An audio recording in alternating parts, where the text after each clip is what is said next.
Before I retired, I was a compliance officer and traveled 3 weeks a month, and it was grueling. About 2 years ago, I discovered that my wife was a leecher and a petty scoundrel. I mentioned that I found out that she cheated on me 3 to 5 times a week, sometimes more. Not only that, but she slept with a lot of men, most of whom were very politically powerful. You may ask why I didn't leave her when I first found out. In a word, it was money, lots and lots of money. Let me start from the beginning. My name is Mike Hammond, and I first met Stella Marshall when I was a senior in college and she was a sophomore. I studied finance with a minor in business administration. Stella was studying to be a political scientist with a minor in liberal arts. I can't say what it was that attracted her to me, because at that time I was relatively apolitical and had little respect for liberal arts students. I thought studying liberal arts was a waste of time. Without any disrespect to anyone, I still believe that. I was introduced to Stella at a frat party and ran into her a few days later in the fraternity cafeteria during lunch. We sat together and laughed a little. I made fun of her about liberal arts. She laughingly called me a capitalist pig because of my financial and business administration studies. We had a very similar sense of humor, and we could both laugh at ourselves, so we got along well. After about 3 months, we agreed to be exclusive. A month after that, she called me on a Friday to cancel our Saturday date because she wasn't feeling well. I told her I hoped she would feel better soon and looked forward to seeing her for lunch on Thursday, and we said our goodbyes. My roommate told me he was going to a frat party that night, and since he didn't have a date either, he invited me to go with him. Having no other plans, I agreed. We arrived late due to a flat tire and no spare. I was very surprised and also very upset to see Stella there with some guy I didn't know. To say they were dancing dirty would be an understatement. I told my roommate I couldn't stay and started my long walk home. I don't think she ever saw me. On Wednesday night, I saw her again kissing another guy at a bar. Needless to say, I was done and never contacted her again. About 3 weeks later, she found me in the dining room and asked why I stopped calling. I just told her I don't run with the crowd and figured we were exclusive. She feigned ignorance and claimed she didn't know what I was talking about. Then I told her that I saw her at a frat party with someone else. She explained that she didn't feel as bad as she expected, and her fraternity sister asked to accompany her brother to the party since she and her boyfriend wanted to go, and he didn't want to go alone. Stella said she agreed to go because she had no other plans. She never explained why they danced so intimately, although I asked about it twice. I then told her that I saw her at a bar on Wednesday night with another guy, and she quickly said it was an ex-boyfriend she had broken up with a year earlier. She said she was surprised to see him, but agreed to have a few drinks with him. He told her that he took the breakup pretty hard, and as they drank more and more, they both began to feel sorry for each other, and one thing led to another. I told her that I would consider her explanation, but decided that I did not want to continue our relationship any further. 3 years later, I was working in the operations department at a mid-sized regional broker-dealer when I met her again at the NAST office, where I was assigned to a compliance meeting. She worked as a receptionist. She immediately apologized to me for her immature behavior 3 years ago and seemed very remorseful. At the time, she admitted she lied about the party. However, she continued her story about her ex-boyfriend at the bar. We always got along well when we dated, so I asked her if she wanted to join me for dinner that night. She readily agreed, and after a wonderful dinner, we went to another club to dance. During dinner, she told me that she had always been interested in politics and volunteered for various political campaigns during elections. Naturally, it didn't take long before we started dating again, as if we'd never broken up, and agreed to be exclusive again. This time I was very adamant that I would not tolerate our exclusivity being violated a second time, and if she wanted to see someone else, all she had to do was tell me. A few weeks after this conversation, I asked her to move into my apartment, and she agreed. We continued to live together for about 2 years, and were so in love that I proposed to her. By then, I adored her and felt that she loved me just as much. We got married in 1984, and since we both had little money, we could only afford a 5-day honeymoon in Niagara Falls. Yes, people still honeymoon there, and we met a few other newlywed couples that we interacted with occasionally. When we had been married for about 2 years, I was offered a promotion to compliance officer. This would mean a significant salary increase, but would require traveling to our branches across the country for about 2 weeks a month. We also had branches near American military bases throughout Europe, which I had to visit 3 or 4 times a year. I had mixed feelings about accepting the position as we really needed the money, partly because Stella really loved spending money and being away 10 days every month would have been exhausting and difficult for a newlywed couple. We discussed this for a week. We agreed that being away 2 weeks a month would be hard on both of us, but the rewards were attractive too. The pay raise would be great, but I would also have a spending bill of about $3,000 a month, and we would save on food and entertainment while I was away. I saved all my frequent flyer miles and hotel and car rental rewards points. Finally, despite my doubts, Stella convinced me to accept the position. When I went to exciting places like New York, Washington, or Hawaii, she accompanied me using the bonus miles I had accumulated. She also came to Europe with me about once a year, and we always spent weekends in cities like Paris, London, or Rome. Ever since I started working at the brokerage firm, I enjoyed playing the stock market, and since we had little money, I only played minimally, but I was good at it. Stella agreed that I could put half of our savings into the market and half into a savings account. At the time, Stella made it clear that she was incapable of understanding finance on any level. She trusted me with all aspects of our finances, including paying bills, maintaining a checkbook, filing taxes, creating budgets, and any other financial issues that came up. I grew our stock portfolio to almost $30,000. In August and September, I started to get very nervous about the stock market. At the end of September, I decided to completely exit the market. Then I did something completely out of character. I put all our money into a put option on the S&P that was due to expire in mid-November. For the uninitiated, this is called futures. If you think the market will rise, you buy calls, and if you think it will fall, you buy puts. On October 1st, the S&P was trading just below 2,400, and by November 2nd, it had fallen to just over 1,500. When the dust settled, I had made about $960,000 after taxes. Stella didn't understand what I did, but we were immensely happy. Did I mention that Stella loved to spend money? By the end of 1988, we had used up almost $800,000 of our windfall. I say we because I just couldn't say no to Stella. We bought a $400,000 house, Cadillac Alante, jewelry, signature wardrobe, minivan, new furniture, etc. I loved her, so I basically let her spend our money the way she wanted. At the end of the year, I told her we only had about $150,000 left, and she needed to cut back.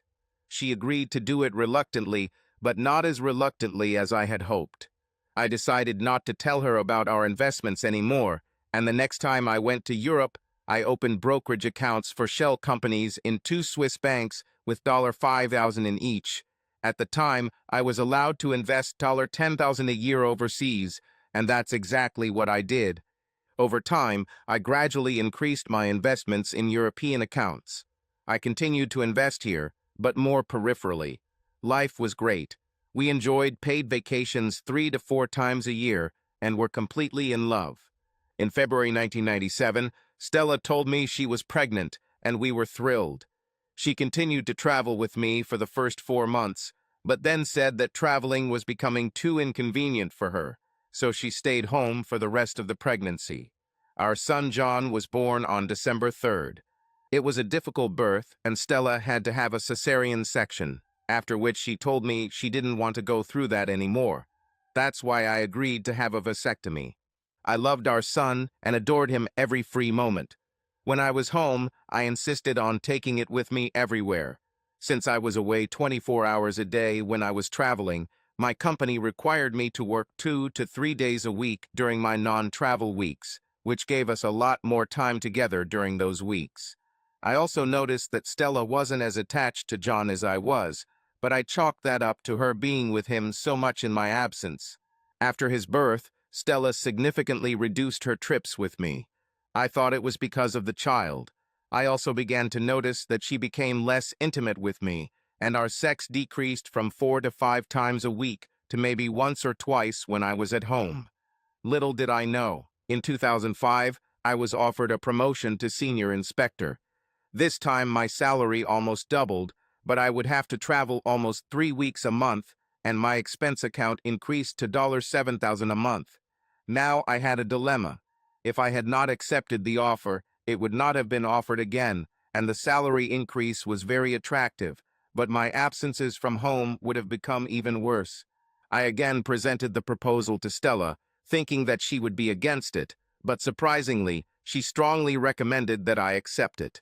I also talked to my son about it, and even though he was only 8 years old, he was very against it. Despite my son's objections, Stella made several compelling arguments, and I decided to accept the offer. John was heartbroken, but I had to consider my career and what his mother and I thought was best for the family. By 27, Maya's portfolio had grown again to around $270,000, but I was gradually increasing my foreign investments by $10,000 per year, and with capital gains taken into account as I was much more aggressive with European accounts, they were now around $600,000. Anyone who was in the market in 27 will tell you that it was a very volatile year. Real estate markets were in crisis, and the Bush administration seemed unable to find its butt with both hands. So I decided to get out of the market completely and see where the chips fell. It turned out to be the second smartest decision I've ever made. At the end of the year, the real estate market collapsed, and the market almost repeated 1929. Just before the inauguration in 2008, I returned to the market with both feet and even took some margin positions. I invested about $39 million, and by early 2015, it had almost doubled to just under $8 million. In July 2015, I finally confronted my son about why he and his mother were so distant from each other. He really spoke out. He said he didn't think she loved him at all. He said he had a closer relationship with his housekeeper than with his mother. She left him with a babysitter almost every day I was gone since he was a baby. He said that she never came to any event during his entire study unless I was at home. He was also very angry at me for waiting 18 years to ask him. Who could blame him? I felt like a piece of shit from the guilt. I told him how sorry I was and that I would quit my job and spend all my time with him in the future. He told me it was too late for that because he was going to college at the end of August and would not be home much. He told me that he felt like I was the only parent he had and was angry at how often I was not there when he needed a parent. I was devastated and cried for the first time since childhood. He hugged me and told me he loved me and always would. He also said that he forgives me. I called the office and told them I was canceling all my trips starting today until the last week of August due to a family emergency. They didn't like it, but I rarely took time off, and I made it clear that I would quit if they said no, so they relented, as I expected. I then told Stella and John that I was organizing a family trip to Kauai until John left for college. John was very excited, but Stella said she couldn't go because of the upcoming general election and several state elections, including the congressional race in our district, which she was very involved in. No matter how much I tried to persuade her, she refused to come with us. I even begged her to come for at least a week or two, but she still refused. John and I ended up going without her. Thanks to my 1K lifetime status on United and Platinum lifetime status on Marriott, I was able to get both of us first-class seats on the flight and a 2-room suite at the Marriott in Lihue for a week. I also rented a condo in Hanalei for the rest of our stay, which was about a month. My original plan was to find out more about the animosity between my son and my wife and try to mend the relationship. When Stella refused to go, I decided to just work on my relationship with John. On reflection, I think it was for the best. John and I had a great time. We really developed a relationship and were able to resolve many of the grievances he had built up over the years. We went surfing, snorkeled, once even scuba dived, fished in the open sea, and flew a helicopter over the island. We walked several miles along the Nepali Coast Trail. We even went to a luau one night. Toward the end of our trip, we were having dinner at Tahiti Nui, where the bar scene in George Clooney's The Descendants was filmed, and I said I wished his mother had come for at least a week. He calmly said that, probably, she could not tear herself away from those men who came for her when I was not there. I was taken aback. "What did you just say?" I asked. He said that 2 or 3 times a week men would come to the door and take her away. "What kind of men?" I asked. "I think it was mostly her political friends, but I never asked," he replied. I asked if they were dates or business meetings. He said he didn't really know, but they usually came around 7 or 8 p.m. Then I asked him what time she got home. He said it's usually around 11:30 or midnight, but sometimes at 1 or 2 a.m. I asked if they ever stayed overnight, and he said never when he was at home, but one day when he was staying with a friend on the same street, a man came in just as he was leaving. When he returned the next morning to get his bike, the car was still in the driveway. Another time, he spent the night with a classmate who lived on a nearby street, and his mother and man left at the same time. The next morning, they were playing with a drone, and as they flew over our house, the camera captured the man's car parked in front of our house. To say that I was stunned and shocked is an understatement. All I could think about for the rest of the trip was that Stella might be cheating. We were on an overnight flight scheduled to arrive at 11 a.m., but thanks to favorable winds, we arrived at 9. I called Stella and told her the good news that we would arrive in half an hour. She sounded rather stunned, but managed to stutter that she was glad we were back early and that she was waiting for us at home. Before I continue, I should mention that Stella and I have always taken care of ourselves. We both exercised 3 to 4 times a week, and I ran 3 miles every other day. I was 58 and looked 50. Stella was 56 and looked 42. She still had a slim and toned body. All the men Stella interacted with seemed to be between 40 and 60 years old. Although we both slept on the return flight, these overnight flights were very tiring, and by the time we got home, we were both exhausted and just wanted to sleep. She told us to go upstairs and sleep for a few hours. As I was undressing, she saw me throw my socks on the floor and yelled at me to pick them up and throw them in the laundry basket. When she left the room, I bent down to pick up my socks and accidentally found a condom wrapper. Bingo, I caught her. I decided not to act rashly and that I needed more evidence. When I woke up, I went downstairs to get coffee, and she was in the living room talking on her cell phone. She hung up as soon as she heard me and came into the kitchen. She told me that I would have to drive John to college on Monday alone since she had to travel to Durango and Telluride for 4 days of strategy meetings, fundraisers, and political rallies. I told her it really pisses me off because I haven't seen her in over a month because she refused to come with us, and now she's leaving as soon as we got back on a trip that she somehow managed to organize.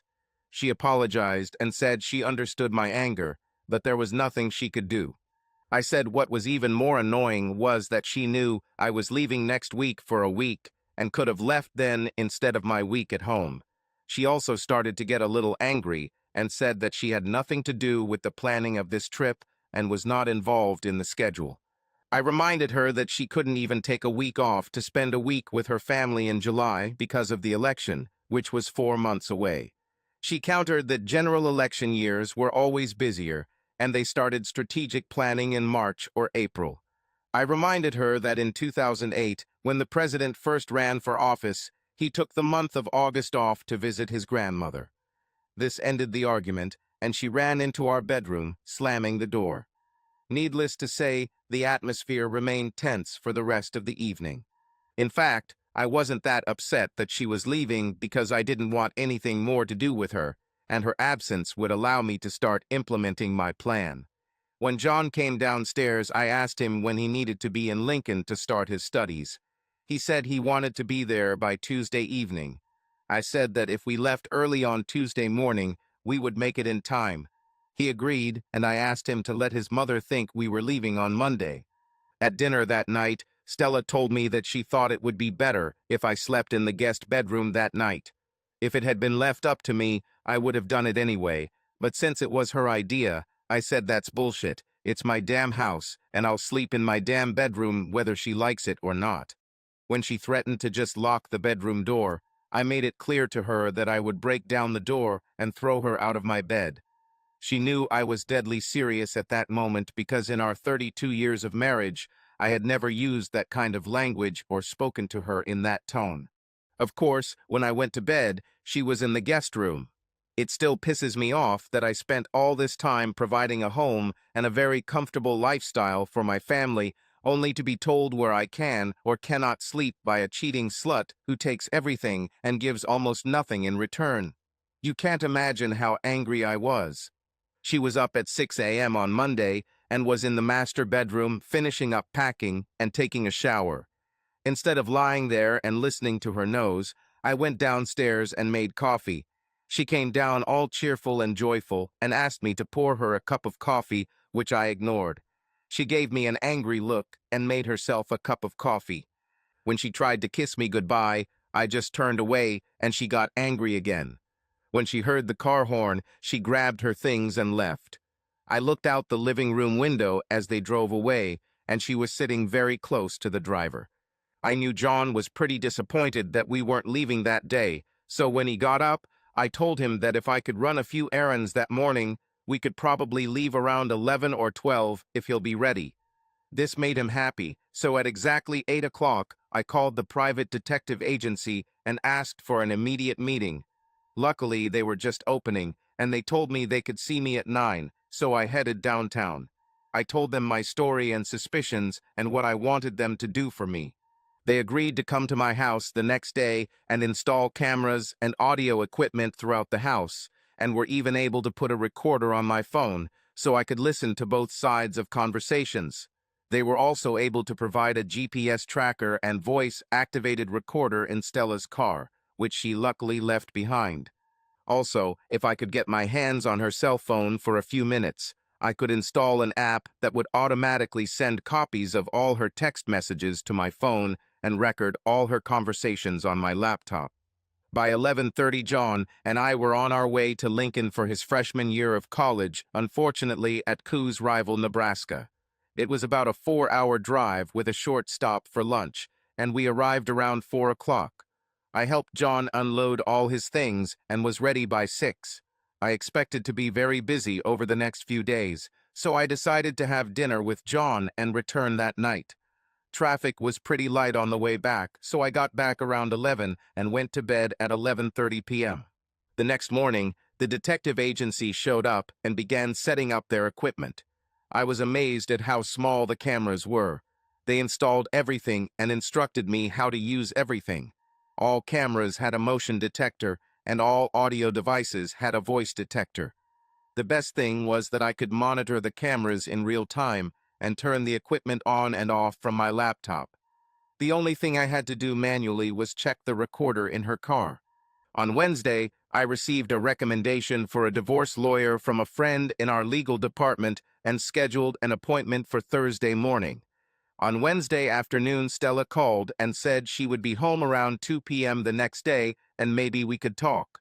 I said I was working and would try to be home between 2:30 and 3:00 to see who she was with. They arrived a little before 2 and, surprise, surprise, it looked like the driver was none other than our famous mayor, Peter Byen. I waited about 15 minutes after he left and then pulled into the driveway. She heard me come in and called downstairs that she was finishing unpacking and would be down in a minute. While I was waiting, I put the coffee on. By the time she came down, there were 2 steaming cups of coffee on the table. As she sat down, she began to sincerely apologize for her behavior over the past 2 months. She said she now regrets not going to Hawaii with us for at least a week or 2, and if she had the opportunity again, she would definitely go. She then apologized, seemingly sincerely, for leaving this week. She said she was traveling with the mayor, and because of the scandal that surrounded him and the way the race was tightening, she just had to make the trip. I asked her, since he was running for mayor of a northern Colorado city, why they had to go to Durango for the rallies. She hesitated a bit on this question, but then replied that she also supported the re-election of Senator Albert Hansen in our district, and the meetings were organized by the State Democratic National Committee and all candidates were required to attend. She also explained that she had made it clear to all parties that she would not make such a trip again unless I was aware and agreed. I then asked her why her relationship with John was so tense. She believed it started when he was 14 and was due to normal teenage rebellion. She agreed to try to talk to him and promised to work on improving their relationship. I didn't say anything, but I had noticed a lack of affection since he was 2 years old, and I thought it couldn't be fixed. I then told her that I felt that she and I had grown apart over the past 2 or 3 years, and that our sex life had almost dried up. I said we hadn't made love in over 2 months and maybe closer to 3. I said that part of my desire for her to come with us was that I wanted to work on it. It seemed to touch her, and she started crying and said we can start fixing this right now. We discussed several other issues, including how I thought she was too involved in politics. She promised that she would scale back her involvement after the election, only attending meetings when I was not home. Finally, I told her I wanted to expand our patio and build a built-in hot tub and was going to take out a home equity loan to pay for the work and asked her to sign the loan paperwork. As always, she signed everything without looking at a single page. I must admit, I was at peace. We went into the bedroom and made very passionate love for the rest of the day and again in the evening. The next morning, we went to Denny's for breakfast, and in the evening we drove to Denver and had dinner at our favorite Creole seafood restaurant. The next day she made brunch and a roast for dinner. We both did other things around the house and watched TV together after dinner. We made beautiful love again that night. I truly felt that we had made great strides in resolving our issues and were on the path to reconciliation. On Sunday morning, I packed my suitcase and headed to Atlanta for a week. I arrived around 6 and had dinner at the hotel restaurant. Then I went up to my room and turned on my laptop. I logged into the video streaming app and was stunned to see some guy having sex with her on our bed. After our weekend, I couldn't believe what I saw just 8 hours after I left. I called her on her mobile phone. After about 20 seconds, she answered, her breathing coming in short gasps. I asked why she was breathing so hard, and she said she left her phone upstairs and ran to get it. I told her I just wanted to let her know I had arrived and thanked her again for a wonderful and loving weekend. I also knew how to pretend. After we said, "I love you" to each other and said goodbye, I turned up the volume and continued watching the streaming video. It turned out that her partner was the mayor. He crawled off her and asked if it was me. She said yes, and he asked how the reconciliation went. She said everything went well, but they might have to cool things down a little because even though I still didn't suspect anything, I was starting to get suspicious, and that trip to Durango turned out to be a bad idea. He told her that he needed to go home to his wife, but not to forget that they were meeting with Judge Thompson the next day and it might be better to meet there. She agreed to this, and he said that they would be there tomorrow around 3. She grinned and said that the meeting would be much harder for him than for her. He winced and agreed. I think I already mentioned that the mayor was embroiled in a scandal, so let me tell you a little about it. The mayor was a family values candidate who was indicted months ago on charges of election fraud and embezzlement of discretionary funds. The case is currently being heard in Judge Robert Thompson's court, so the meeting between them was not only illegal, but also a huge conflict of interest. It was 5 o'clock at 3 Mountains in Atlanta, so if I had hurried to work, I could have seen the entire meeting. I had been looking around the same office all week, so excusing myself and leaving at 4 on the first day was no big deal. When I entered my room, they seemed to have just sat down for a meeting. The judge said he wanted to discuss the parameters of their agreement. He agreed to dismiss the case, chastising the district attorney not only for not presenting his case, but for not even having a legal basis to bring charges.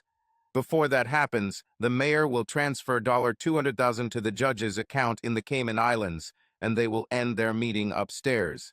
During my absence, there were many men in our house. I was shocked not only by what she did, but also with whom. The entire elite of the city visited her bed. I was angry. I called her on Friday afternoon with the bad news that my flight had been canceled and I wouldn't be back home until 6 o'clock on Saturday. She said she was very upset.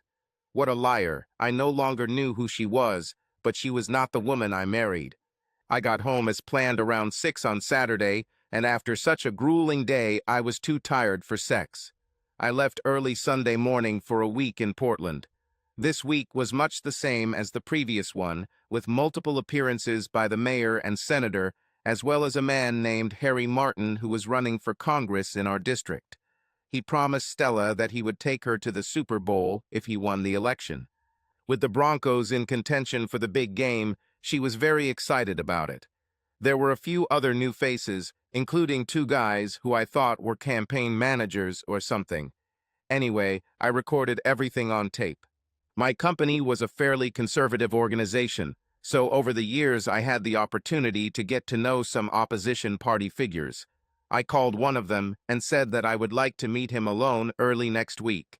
He tried to politely brush me off, but I told him I had something to show him that would blow his socks off and actually help his party win several key elections this cycle. He wanted to meet for lunch, but I said no, we needed to meet privately, and he finally agreed to give me 30 minutes on Monday at 11:30. I came home Friday night and Stella was as loving and caring as ever. On Monday at 11:30 a.m., I arrived at the headquarters of the opposition party in the state. I was shown into George Cantrell's office. He was very busy and a bit harsh with me. He asked what I had, and I explained that I had a video of the judge and the mayor. By the time I finished, he was no longer in such a hurry and asked permission to invite someone else to hear my story. I agreed and opened my laptop to show them the video. I learned to blur Stella's face so they couldn't identify her, which they didn't like, but they were very interested in the judge and the mayor.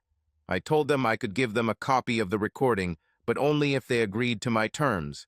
They drew up a contract and I had my lawyer review it to make sure I was protected and that the contract was ironclad. I also told them that I might have something similar to Senator Hansen in a few weeks and the conditions would be the same. As part of the deal with the judge, they had to agree that he would never reveal the identity of the woman in the video. Several more weeks passed, and it was finally time for the mayor's trial. I even went to court with Stella.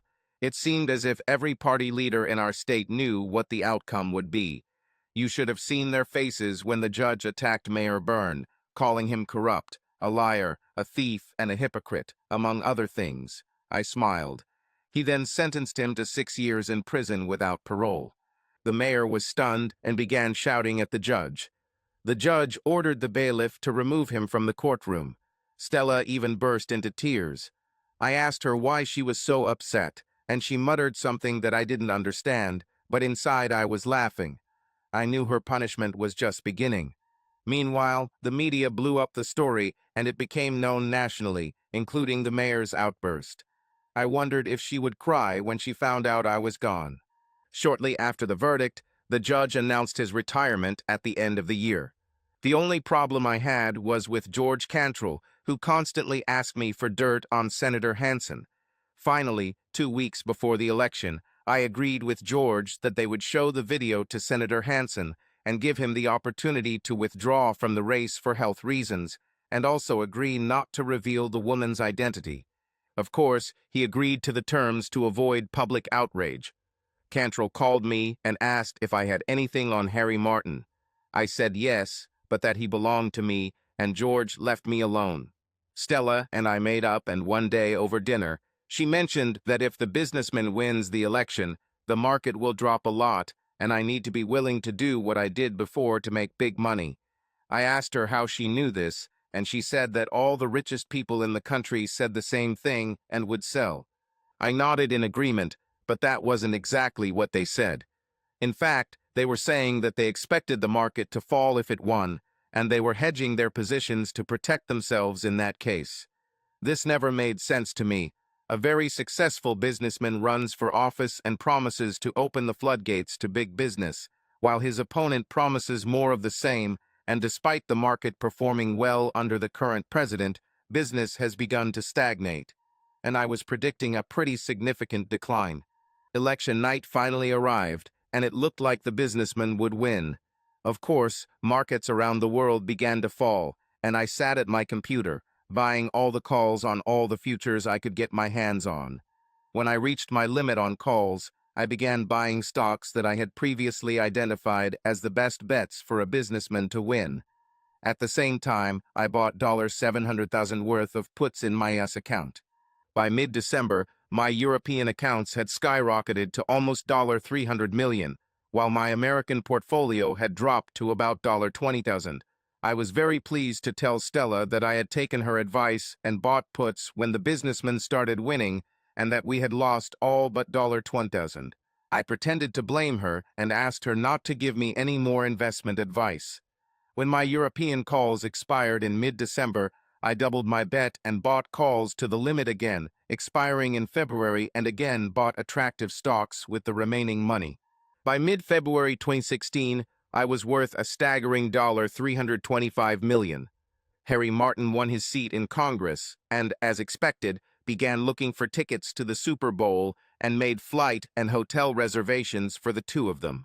I called my friend George Cantrell and asked if it was possible to counterfeit Super Bowl tickets and arrange for them to be sold to a congressman.